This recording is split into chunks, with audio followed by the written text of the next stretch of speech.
బాబాయ్ బాబాయ్ అంటే విన్నారా ముందే తీరాలన్నారు మా శ్రీవారు వద్దు బాబాయ్ బాబాయ్ బాబాయ్ అంటే విన్నారా కుదురుండే తీరాలన్నారు మా శ్రీవారు. ఇలా ఆడపిల్లల కోసం పిల్లలు కట్టకపోతే ఉద్యోగం లేని మొదట అబ్బాయి జూలై వద్వా రెండవాడు శుద్ధ అవతారం మూడవాడు కాలేజీ చదివే నాలుగవాడు బడి ఫీజుల కెచ్చే ఐదవాడు ఆసుపత్రి పాలయ్యే ఆరవాడు పారాడబ్బాలు కరువాయి ప్రభుత్వానికి ఇంకేనా సాగును సంసారం ఇక చాలు చాలు చాలు అంటే విన్నారా కుదురుండే తీరాలన్నారు మా శ్రీవారు ఇక చాలు చాలు చాలు అంటే కుదురుండే తీరాలన్నారు మా శ్రీవారు. అది మొదటి కుటుంబం. మళ్ళీ రెండో కుటుంబం వద్దు బాబాయ్ బాబాయ్ బాబాయ్ అంటే విన్నారా పెళ్ళాడే తీరాలన్నారు మా నాన్నారు. సరే కదా అని పెళ్లి చేసుకుంటే వద్దు బాబాయ్ బాబాయ్ బాబాయ్ అంటే విన్నారా కొడుకుండే తీరాలన్నది మా శ్రీమతి వద్దు బాబాయ్ బాబాయ్ బాబాయ్ అంటే విన్నారా కొడుకుండే తీరాలన్నది మా శ్రీమతి.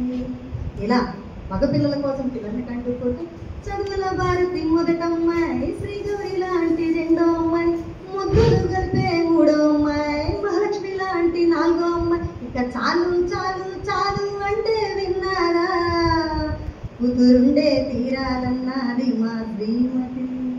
ఇందాక శ్రీవారు కొడుకుండాలన్నారు కదా, అప్పుడు శ్రీవారు అంటారు వంశాన్ని నిలిపేది కుమారుడే ప్రతిష్ట పెంచేది పుత్రుండే నరకాన్ని తప్పించేది తనయుండే నా ఆశలు తీర్చేది అబ్బాయి నా కళ్ళంటల్లంటల్లంటబ్బాయి కావాలి కొడుకుండే తీరాలన్నారు మా శ్రీవారు నా కళ్ళంటల్లంటల్లంటబ్బాయి కావాలి కొడుకుండే తీరాలన్నారు మా శ్రీవారు.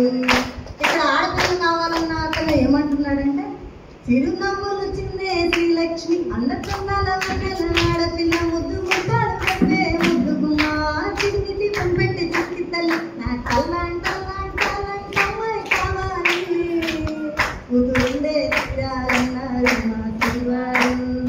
అప్పుడు చిన్న కుటుంబం వాళ్ళు వస్తారు. ఇప్పుడు ముత్యాలాంటి పిల్లలిద్దరూ సంతోషకరమైన ఇల్లాలు సుఖ సంతోషాలకు నిలయాలు కుటుంబ నియంత్రణ సూత్రాలు ఓ అమ్మల్లారా అయ్యల్లారా విన్నారా చిన్న కుటుంబం చింతలు లేని కుటుంబం ఓ అమ్మల్లారా అయ్యల్లారా విన్నారా చిన్న కుటుంబం చింతలు లేని కుటుంబం. ఈ విధంగా చిన్న కుటుంబ భావాన్ని ప్రతిదీ కూడా నేను అలాగే తీసుకెళ్తా పిల్లల్లోకి. ఒక రైతు గురించి చెప్పాలన్నా రైతు గురించి ఒక పాట పాడతాను, అమ్మ గురించి చెప్పాలంటే అమ్మ గురించి ఒక పాట పాడతాను. ఆడపిల్లలే నాకు ఉండాలని ఆడపిల్లలే నాకు